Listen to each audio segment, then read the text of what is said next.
let's be honest. I mean, if she had won that night and said, here's my good friend Lindy Li, and I'm putting together a team at the White House and the DNC, were you going to tell her no? If she had won, I mean, I was already ideologically breaking from the Democrats by September, which is why I stopped. I mean, but do you understand why it's difficult for me to so I get that. If you're breaking from them. 5 years ago, I went on Fox just slamming the progressive wing. I do not belong in this woke, this trans progressive iteration of the Democratic Party. And it's but look at Lindy, I've said this before, RFK, my buddy Dave Rubin, like I love people who see the light and come over, right? So I welcome you if that's the case. But what I have a hard time believing is that somebody spent election night with their beloved Kamala and saying once she lost, it's now a MAGA. All right, guys, a huge day ahead of us. Tonight is the joint address. A lot to break down. Lindy Li is here. She's going to answer my questions about her conversion from the Democratic Party. And then Dan Turrentine, my good friend from the morning meeting, will give us his reaction plus a preview of what he expects from the State of the Union.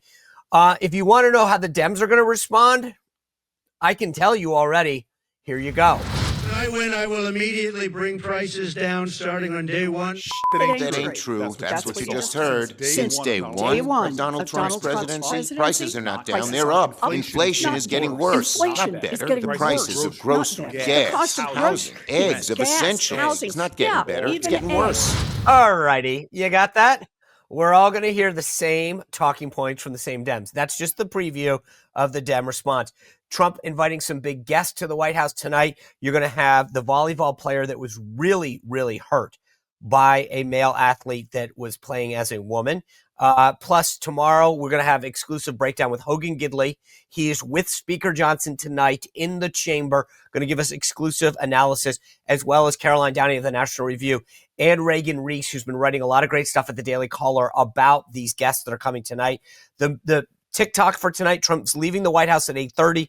He'll arrive the chamber at 8:40. He'll start to speak at 9:10. We will go live at 8:40 tonight. 8:40, you can watch us to get insights about everything that's happening. We will preview the guests coming in, the cadence. It starts at 9:10. We'll watch the speech together. Don't watch it with your leftist friends on some woke network. Watch it with us tonight at 8:40 right here.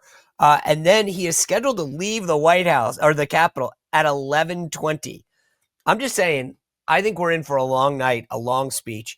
And we're going to talk a lot, I think, tonight about Ukraine. The First Lady was on Capitol Hill yesterday, kicking off her Be Best initiative, talking about these deep fakes and things that are happening and affecting young people online. It was unbelievable. A lot to break down because the tariffs are tonight, Ukraine and the fallout continue on all of that.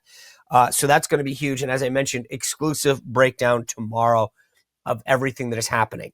In just a moment, I'm going to talk with Lindy Li. I exposed what's going on in this viral video last 2 weeks ago about her conversion over. And tonight, she accepted our invitation. She comes and explains herself why she has left the Democratic Party in supporting Joe Biden and Kamala Harris and is now saying that she's going to raise money for Republicans. You're not going to want to miss this because no one else will show it to you. And then my friend Dan Turrentine, Bill O'Reilly on Friday. Before we get to that, guys, Washington, despite who's in charge, loves the IRS. They love empowering federal governments. DOJ hasn't hit the IRS yet, has it?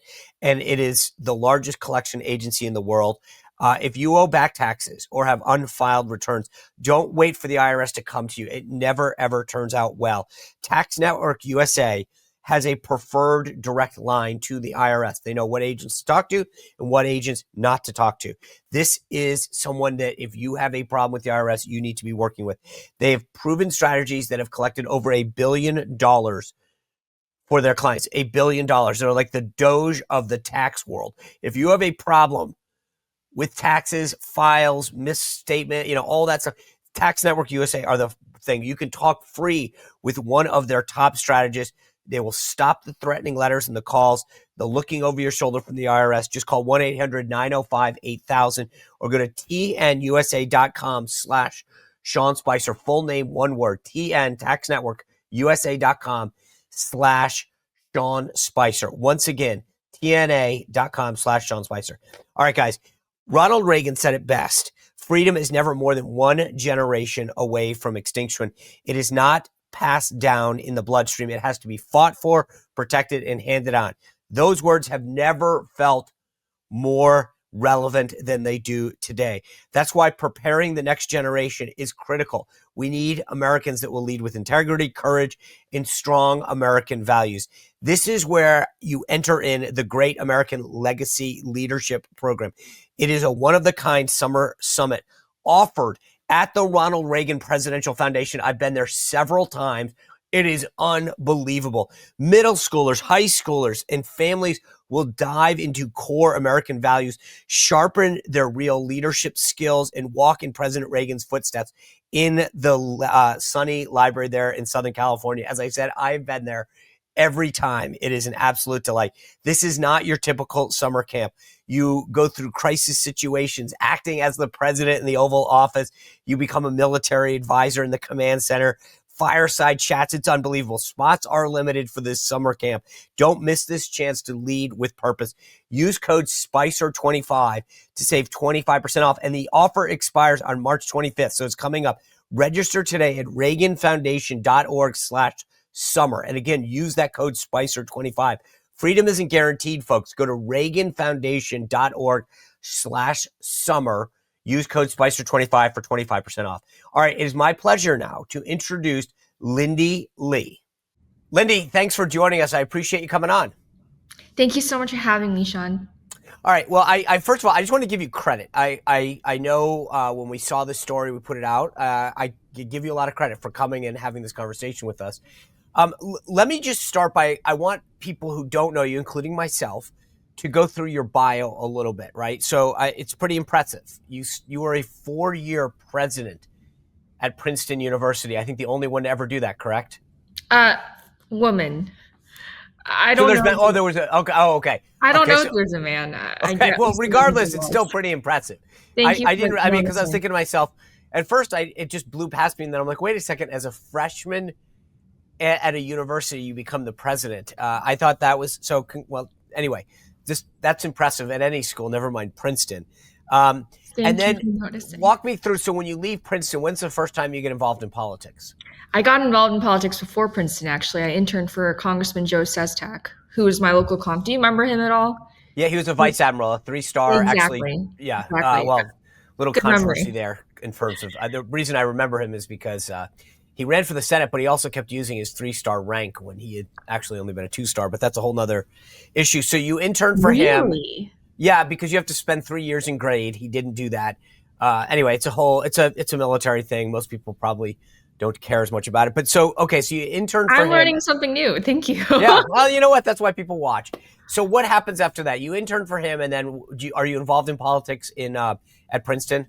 Well, yeah, that was my first exposure and never really stopped. I started interning for him around 13. I was just writing letters, the constituent response letters, opening his mail and doing things like that. But yeah, I actually entered college the same time that President President Obama was elected. So I was kind of caught up in the hysteria and the joy around Obama, and I fell for the Hopi and changey thing. And my parents, actually, we donated his first South Philadelphia office. I still have that photo on my kitchen counter. We were very proud to be the first office that he had in that area. So, okay, so it keeps going. When do you actually kind of take this interest in politics to the next level, to like either really getting involved, doing something on a campaign, or running for office? When I was 24, I was just sick and tired of investment banking because it didn't seem to really impact the society around me in a beneficial way. I don't mean to trash that industry. Morgan Stanley is a fantastic firm. It just wasn't right for me in particular. But so you go to Morgan Stanley to do investment banking, is that right? Or something in the finance? M&A, okay. Yeah. And then what? And then you said, okay, I want to do something more in politics or do something more, and you ran for office? I did, yeah. I had always wanted to. It was just a matter of when. And also around that time, Sandy Hook had happened. Mm-hmm. Gun violence really means a lot to me. It happened on my birthday, and it became my life mission to ensure that, more 5-year-olds and 6-year-olds wouldn't die in a classroom. So you run in Pennsylvania's 7th congressional district in the primary there. I did. And it was currently held by a Republican. Pat Meehan. What was that experience like for Horrific. you? Why? Horrific. It was just so bad. So, someone sued to knock me off the ballot, so I actually didn't even run that year. Somebody sued me because of signatures. I didn't qualify for the ballot. I spent like more than $100,000 defending myself.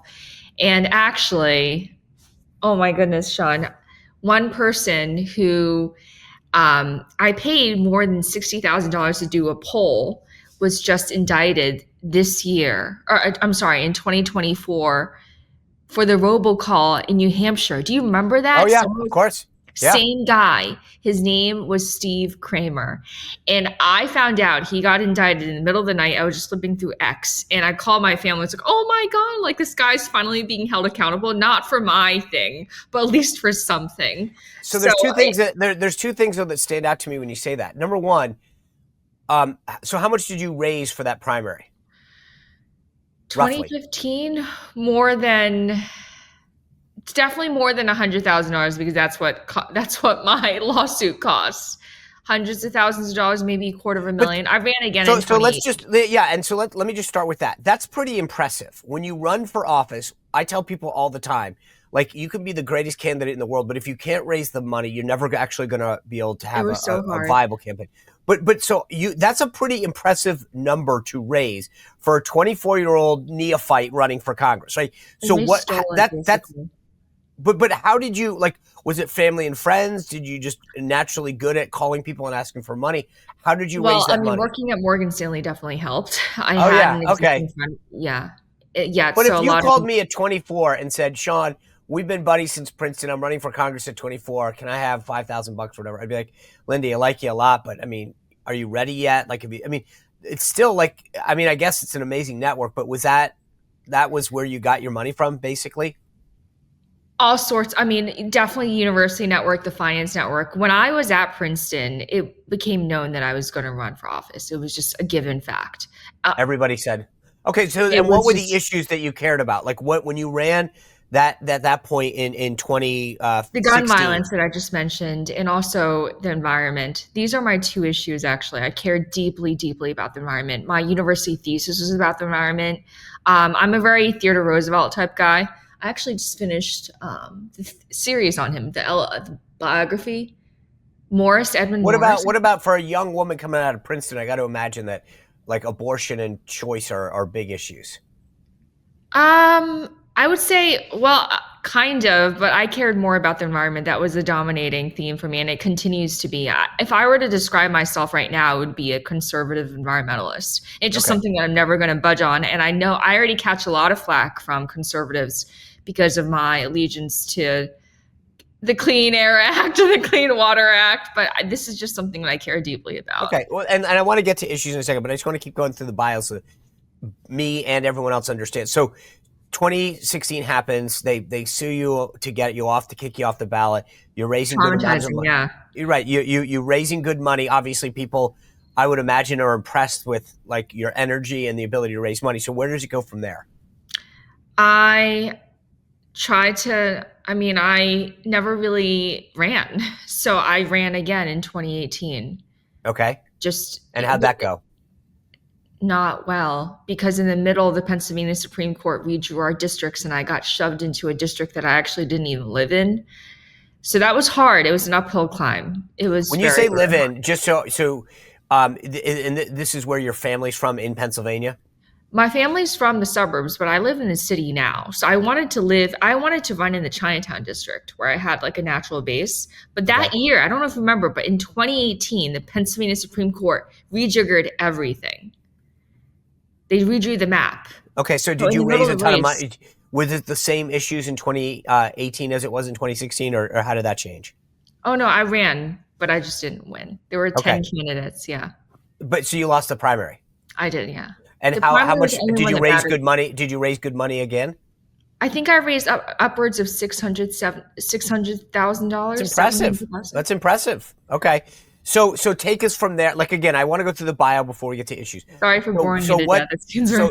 so what happens from there? I returned to normal life. Well, I mean, normal in my sense. I just didn't want to do it anymore. I was so shell shocked by it. It was really bad. Sean, Okay, so at this point, how old are you? So you're what, 27, 28? 27 years old. Okay.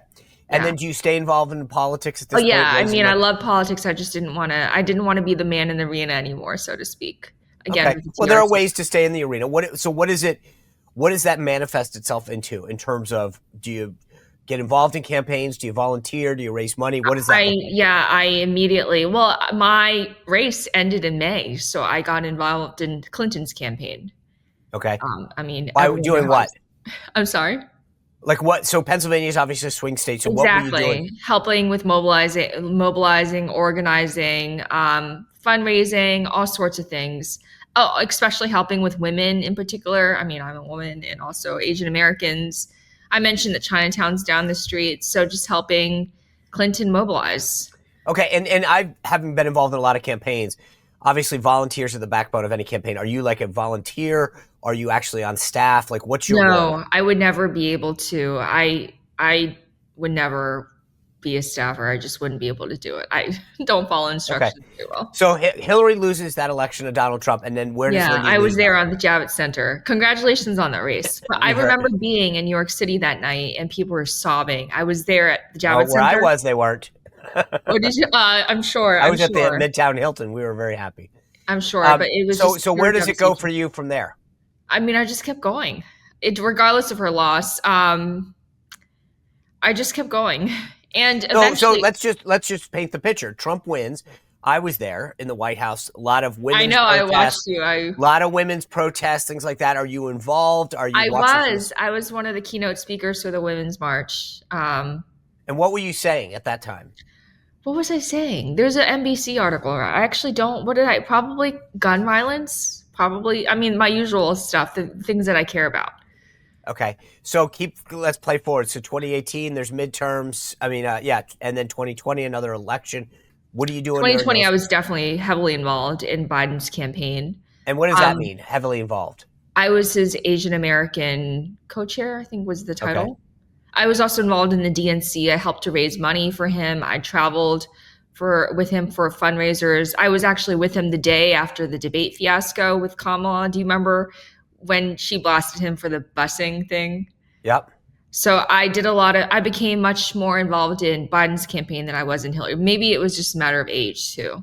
But I actually met Biden in 2017. So we met through something else because I was involved in cancer research stuff. My life is still going on apart from politics. I did a lot of cancer research fundraising, and I met him through the American Association for Cancer Research. I didn't meet Biden through politics. I met him because of our shared commitment to curing cancer. Okay. So Biden becomes president, and then what do you do? Wow. I just continued my heavy involvement. I became a leader at the DNC, a member of the National Finance Committee.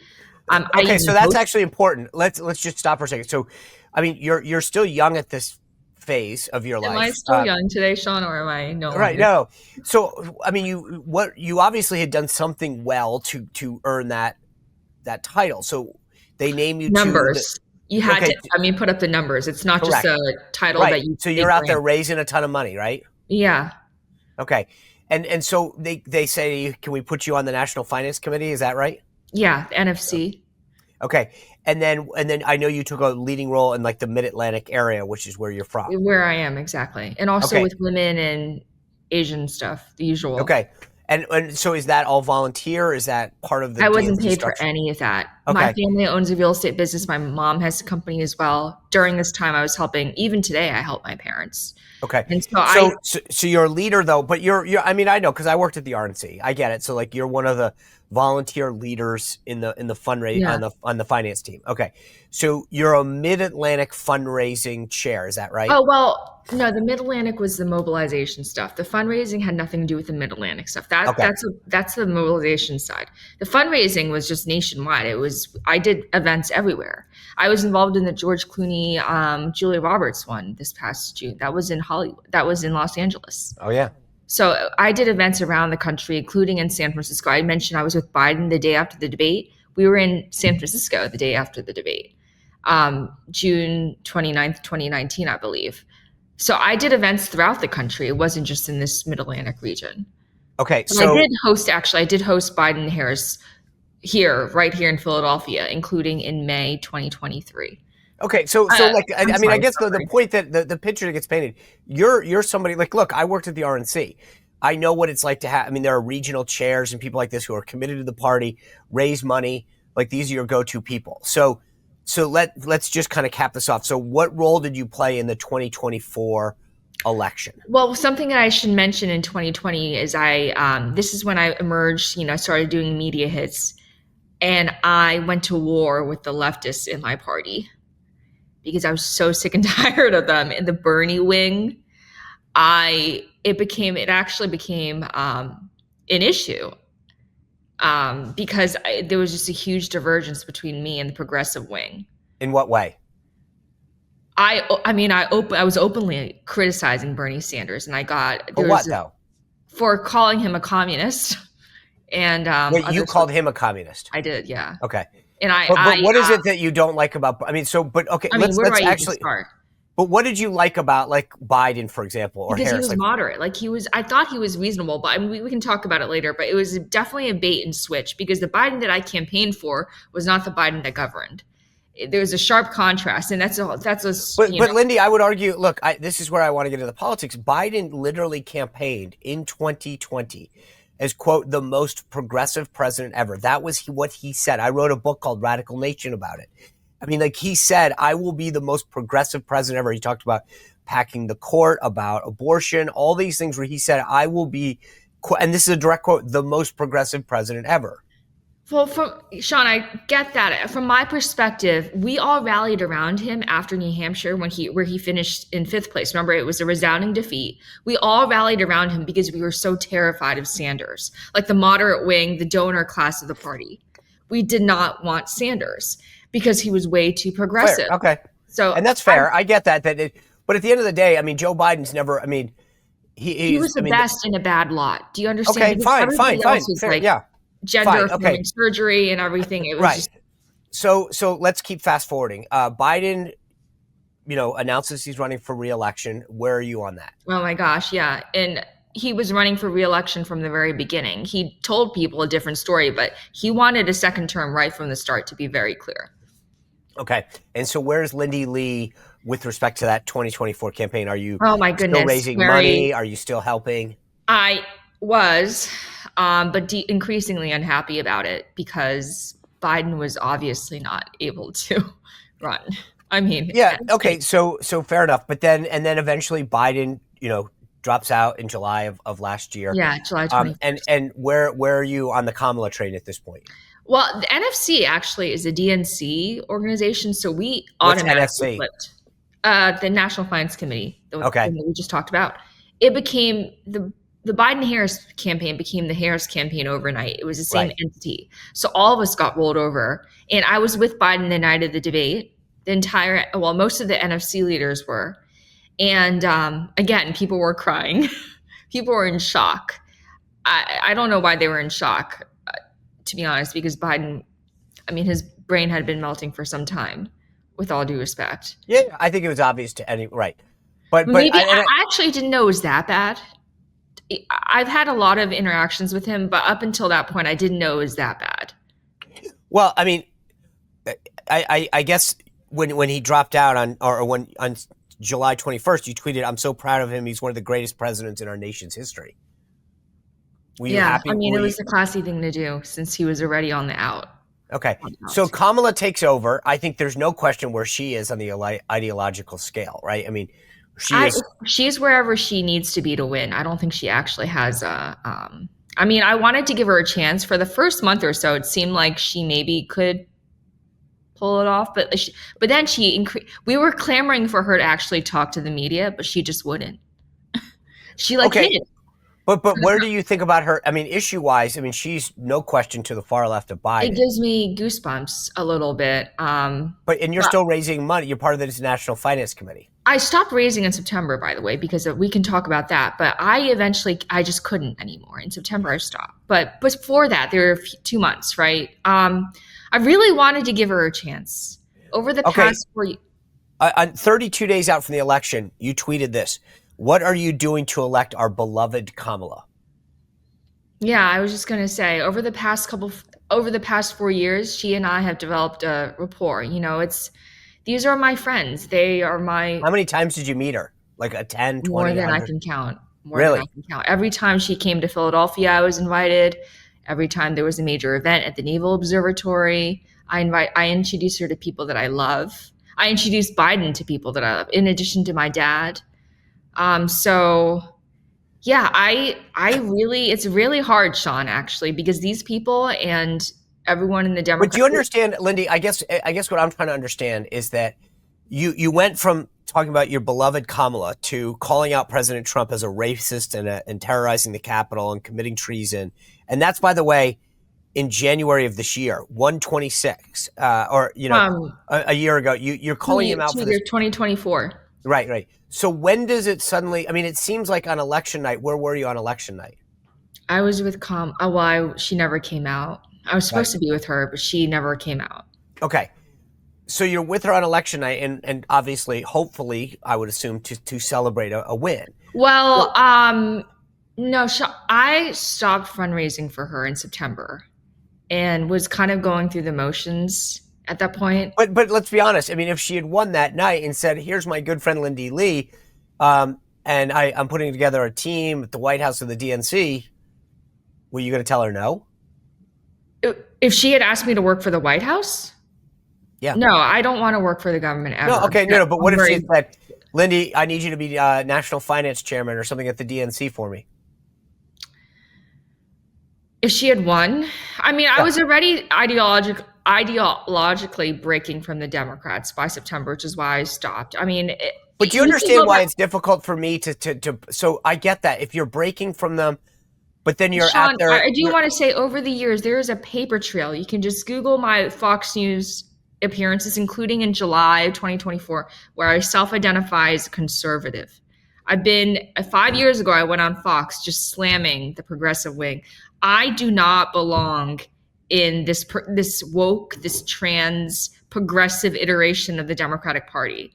But look, Lindy, I've said this before, RFK, my buddy Dave Rubin, like I love people who see the light and come over, right? So I welcome you if that's the case. But what I have a hard time believing is that somebody spent election night with their beloved Kamala and saying once she lost, it's now a MAGA. Oh, I wouldn't say I'm actually MAGA, by the way. I don't think I've ever come out and even used the word MAGA because I don't necessarily identify as such. I think I would just be a conservative environmentalist out here doing my own thing. I'm not party affiliated. I'm actually still registered as a Democrat because in this city, if you want to vote, you have to be a Democrat. I'm not a MAGA wearing hat. I'm not a MAGA hat wearing person. I'm just who I've always been. And Sean, I don't think I've so much as seen the light as I feel finally free to be who I am. Because in that cult, you cannot say you don't want men in women's bathrooms. I could just never say it. I've been assaulted on the street. You could say it though. See, that's the thing. I would be exiled. But here's my point. People who get positions of leadership, they're sitting on the board of an organization. I'm on the board of several organizations. Some people probably don't like that because I use that position to say things because of that position about the direction of the board or the organization or the party or what have you. But believe me, I think part of it is that people expect the people who sit on those boards, whether it's the DNC or the Humane Society or the Boys and Girls Club, to say, hey guys, we're not going in the right direction, or we're alienated. I did that in 2020 and they removed me from my treasurer role. So in my mind, I'm like, okay, they already canceled me, right, Sean? So like I have a history of speaking out and then they have a history of canceling me and basically ruining my life. I went through a very hard time in 2020 when I spoke out against the Sanders wing, the Bernie bros. There's a Vanity Fair article about me being canceled by the progressives. Like I didn't want to go through that again. And here I am, I'm going through it again. And it's been really rough, but I'm finally free to be who I am. And frankly, I just don't give a blank. So if you could describe who you are right now, I get conservative environmentalist, but we have two parties in this country. that you have to make I a would choice for for sure identify as a Republican, but I don't think I would be like one of those. I'm not. I'm more conservative than I'm MAGA. For instance, I'm So conservative. give me a position. Give me an issue right now. I'm probably more far right than you are in immigration. I'm so far right, I'm scared to vocalize it. But wait, so you're far right than me, which is God bless On you for it. But immigration, I sure. think so. But here's my question. Then you sat through the Biden-Harris administration that allowed people to come into this thing. Which caused me such immense frustration, and I time and time again raised concerns about it. But they are in this. They labeled me as a racist or as, oh, but you're an immigrant. What about all those other people? They use that argument on me. But listen, during the campaign, you saw RFK, Tulsi, all these people who grew disillusioned with the Democratic Party. And I don't think that RFK's changed his stance on everything. Like he still supports abortion and stuff like that. He's not a hardcore conservative, but he came over because he saw the drift in the party. That didn't seem to be the case with you. I came over initially because of the way that they completely set our money on fire. And that kind of opened my eyes to everything else they were lying about. And also, that was one thing. And number two, the way that they lied about Biden's age and the way that they threatened me when I wanted to go public with it in July 2024. The way that they called me in July and said, oh, we know you're Biden's most loyal supporter. Right. This is a moment. But see, the thing is, you talk about courage, Lindy, and I've been, like I said, thank you for coming on this show. You've gone on some pretty interesting shows in the last, who have grilled you. I mean, and so I think that you are somebody who can handle the heat, right? You've shown that. So that's why I wonder, you've been able to go on these shows and take a grilling now, but why couldn't you do it during the election? I did. I went on TV nearly every single day, actually. And I do want to say, like, what is the harm in allowing me to just be conservative? No. I welcome you. Just to be clear, I want everyone to understand, I am an addition, not subtraction kind of guy. The more people that come over to our side, whether they're I'm not taking anything. I don't want to jog. I just want to exist. Enough. Like, I just want to hang out. I just want to be me. Fair I don't enough. need anyone. I get it. I'm not making a single dime. I want to be clear. No one is paying me. Right. And again, that's why I'm saying I welcome you over. I truly do. I believe that our party and our movement grows when more people come over for, in many cases, a variety of reasons. But I guess what I'm trying to understand is that you've shown a lot of courage. I give you credit for the shows that you're going on, but it only seems to have occurred once Kamala lost. The moment that I realized that maybe they were lying about everything and I didn't want to be around this cult anymore is when they refused to answer my questions about the millions that I raised. That indeed was a catalyst. That I was just like, holy, what's going on? Why can't they demonstrate any sort of accountability? And the DNC, the former DNC chair, is still attacking me this week, for calling him out about lying about Biden's age. He called me a fraud for. Can I ask you a question? And you can answer this or not, but I obviously did a lot of preparation in reading this. Yeah. There seems to also be a controversy regarding your background. Like, do you speak Chinese? So I don't speak Chinese very well. I should have just said I don't speak Chinese very well. And Laura Loomer tweeted out a spliced together clip of me speaking Chinese in 2 to 3 seconds, making it seem like I was just speaking Chinese. But I urge you guys to listen or ask a Chinese speaker to tell you what I'm actually saying. Why would they? What I don't get is, like, I studied Japanese. I was horrible at it. But, like, I think somebody who, frankly, I think it's smart right now to learn Mandarin because of the way the world is shaking out. What's that? Why are they trying to impugn you or to claim to make me seem like a spy? Okay. And is that coming from the right or the left? It's coming from her. Okay. I actually hired Pete Hegseth's lawyer to deal with that because it's a defamatory claim. Okay. It's just defamatory. The last thing I'd say, so I just want to be Sean, right. Like, you've been critical of me. That's fine. And I want to come to your show, engage. But when she levels that sort of accusation, right. And that's why gloves off. Right. And that's why I just want to ask you, because again, I'm interested, like I said, I welcome you over. I want more people to vote. I do want to say one thing about that clip. You can hear them laughing at me because my Chinese is so bad. Lindy, you don't need to explain yourself to me. I wanted to ask you to give you an opportunity to clear it up. Thank you. Yeah, that has been weighing on my soul. Right. No, and I'm glad you did, because to me, frankly, I mean, if that's your ethnicity, I mean, I wish I could have learned Gaelic. I didn't. I mean, but I guess the point is, I just wanted you to be able to have an opportunity to do that. Thank you. Let me just end it with this. Like, if you, what is your goal? Is the way I want to leave this? Is it that you just want to explain yourself, that you want to be part of the movement? What is it that, if you could leave everybody with one message who hasn't met you, who is wondering what your motives are, why you're doing what you're doing, like, what is it that you want people to know about Lindy Li? Well, thank you again for having me on. I do want to say, if I hadn't raised concerns and told the world about the millions that were spent on celebrities and the 2.5 billions that were wasted, no one would have said a thing. Do you see any other donors saying anything? No, they're all tight-lipped, and they're encouraging me through texts and calls, but none of them are willing to come forward. I've kind of become the guinea pig. I've exposed the corruption that still exists within the DNC. They re-elected like 50% of their leadership. They elected someone like David Hogg. This party is a cult. It's a cesspool of self-dealing and just trans woke insanity. I want nothing to do with it. And they're doubling down on identity politics that nobody wants. And I'm going to tell the truth. I know so much about what's gone wrong. Okay. And the American people deserve to know. No one else is talking about it. Well, Lindy, like I said, I appreciate you coming on, sharing your story with you. I welcome you to our side. I want more people, like I said. So thank you for doing that and for clearing it up, and good luck going forward. Also, I'm raising money for the GOP for the midterms as a volunteer. I'm happy to do that. And at this point, it's critical. The GOP has definitely won the battle, but the war continues for our country. And I'm just not going down the democratic progressive path. So I want to make sure our country remains on the right road. Okay. Thank you, Lindy. I appreciate you being with us. You bet. Well, that was a pretty amazing conversation. I got to say so myself. Interesting.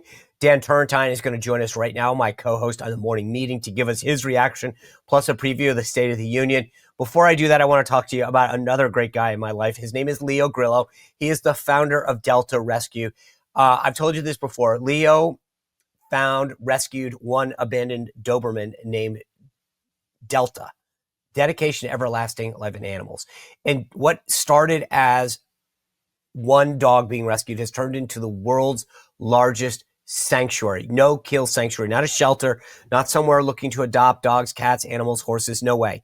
He takes malnutritioned animals, abused, neglected, abandoned, and brings them all into this amazing no-kill sanctuary. If you go to deltarescue.org, you can see the amazing videos of how it's manifested itself over the years, what it's grown into, the amazing work that they do. It relies entirely on contributions from people like me and you. And I have made a personal contribution to Leo because of all the great work that they're doing. This is not like some places getting USAID grants or Politico Pro subscriptions. No way. Leo Grillo just relies on people like me and you. So can you go to deltarescue.org, consider a contribution, and while you're there, look at the great work they're doing. And there's an estate planning kit tab as well. If you click that down, download it, look at it, pray on it, think about whether or not you can make Delta Rescue part of your legacy as well. So maybe you have an old 401k or some stocks hanging around. Talks with your tax advisor because there may be an initial financial benefit to you. Go to deltarescue.org to check it all out. All right, without further ado, my friend and co-host of the morning meeting, Dan Turrentine. All right, Dan, welcome. It's double duty today. Actually, I think you've got like triple duty or something. You heard Lindy's interview. You actually are a leading Democrat fundraiser operative. What do you think of what she had to say? Well, look, I think she speaks for a lot of people who were frustrated with Biden. I think my experience, and probably the same with you, Sean, is victory has 1,000 fathers and defeat is a little bit of a lonely orphan. I remember on the John Kerry campaign, I was a member of the finance staff, not a volunteer like she was. And oh goodness, did people criticize how John Kerry spent money and, you should have spent more in Ohio, not Florida. So this happens, and people were very hopeful about Harris. I think, your hope always is that when your candidate loses and one wing of the party feels like it's more dominant, and for us, it's the progressive wing right now, that rather than leave the party, if you have shared goals, and she's talked about gun control and the environment, I believe that the Democratic Party is better on both of those issues, that you stay in the party and work to change it, right? Not just kind of say, like, I'm done with you and I'm going to the other side. And that's her choice. But obviously, I wish she would stay, and ultimately to recenter our party, it's going to take people like her being a part of it. Yeah, and I get that. Like I said, I welcome more people in. This is, as you know, a game of addition, not subtraction. So the more people that come to your side, sometimes regardless of why, you embrace them. I guess the question that I still can't get over is, and that was why I asked her, like, if Kamala had won and she was at that victory party, you would have stayed, like, you were still on the team. And I mean, I guess that's the question, is at what point, and you've got experience on this in terms of, like, I've saw people leave Trump, right? After 2016, I'm a lifelong Republican, I'm leaving the party. And then Trump slowly, I think, won people back through his actions. But I guess my question for you is that among the people that you interact with, is this a one-off, or is this a, she lost, she blew it, we're going over to the Republican side? Look, I think it's a little bit of both. I mean, one of the things that is true right now, Trump is cool. Like, it is okay where I am. Do you have a MAGA hat now? Yeah, of Manhattan, to kind of say, like, I agree with Trump on, let's say, woke issues or dealing with immigration. That obviously was not the case 4 months ago or 3 months ago amongst Democrats. And so I think, look, there is a lot of frustration with kind of what I'll call the Bill Clinton wing of the party, that Harris was or is very progressive, that the party, though it says it needs to change, is so far not really making said change. And that she raised all this money and people want to know where it went. And obviously she talked about Biden's age. And, people are frustrated, and there's kind of a crisis of confidence of, can I trust the party? Who is leading the party? And what do we want? Again, having been in politics for 20 some odd years, unfortunately, like, I've been through this. Sean, I think you have too. Like, when you lose everything, the House, the Senate, and the White House, there's a lot of questioning. Like, where do we go? Yeah. And how do we get there? I feel confident we will find our way out of the wilderness, but she's obviously made the choice to say, I don't see it. Right. And that's the thing, is that I've been in the wilderness. I know what it's like when you don't have anything and you don't leave your party. I mean, that's my point. I believe in the tenets of conservatism and the Republican Party. And my view is, if something goes wrong, then I need to work harder to fix it, not to leave it. So I want to ask you two questions, and then I want to pivot to tonight's joint address. Number one, based on what you heard her say, do you think that was, she's being opportunist, or do you think it's a genuine move? And secondly, she was very critical of the DNC leadership, and you have played a significant role. Do you have confidence in the DNC leadership? Yeah, on the first front, I obviously don't know kind of what her motivation is, and to some extent it could be both. I mean, it could be that she genuinely is frustrated with the left. She said that she was battled with them in 2020 when Joe Biden was. By the way, I think the reason Joe Biden was so progressive as a president was he made a deal with the Warren Sanders wing in early 2020 because he didn't want to repeat what happened to Hillary, where they dogged her all throughout 16. He agreed. It was written about, to outsource personnel decisions to them if they would agree to get on board. But she's obviously made the choice that she feels like the party doesn't speak for her. I have a little hard time seeing that on the environment and on gun control. Like, RFK, I can see Trump has welcomed what RFK advocates for, right, as his own. I haven't heard Trump and the movement welcome her position on gun control and the environment as much. But I'll give her, the benefit of the doubt that perhaps she believes that is coming, where she wants to work to help move the Trump party. Yeah, and I would just say on gun control, no way, Jose. On the environment, look, I want clean air and clean water. I'm from New England. I love the water. But I think that there's sometimes that whole argument's a false choice. We don't need to go down this rabbit hole, but I'm just saying, Like, I think there's a lot of things that we're doing. But again, the gun one, I do think is an issue because we're pretty firm on that. Yeah.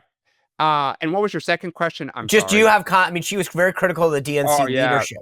Look, some of them are my really good friends.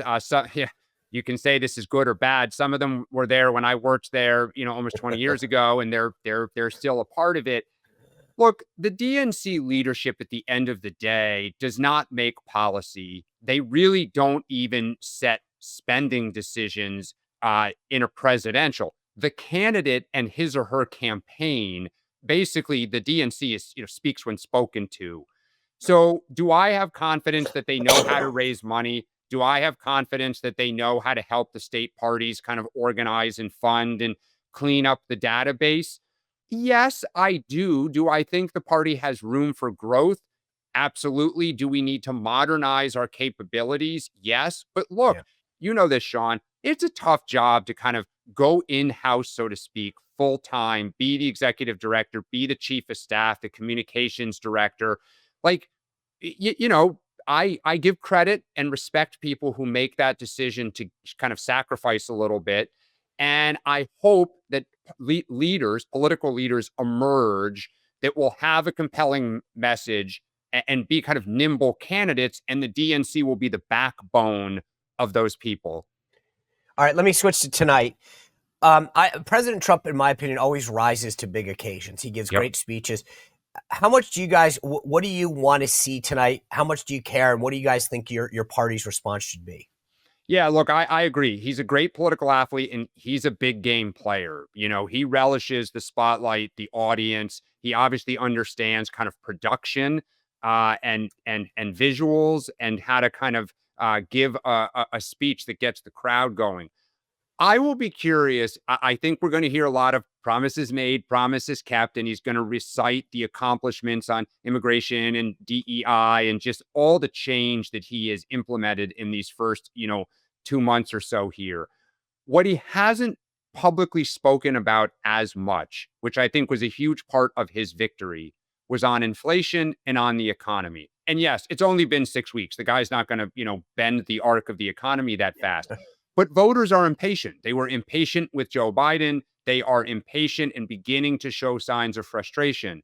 To me, for the Democratic Party, that is an opening. And I think our challenge has been that we have, as a rule, screamed in opposition to all of this change. And we look a little bit like we are defenders of the status quo, right?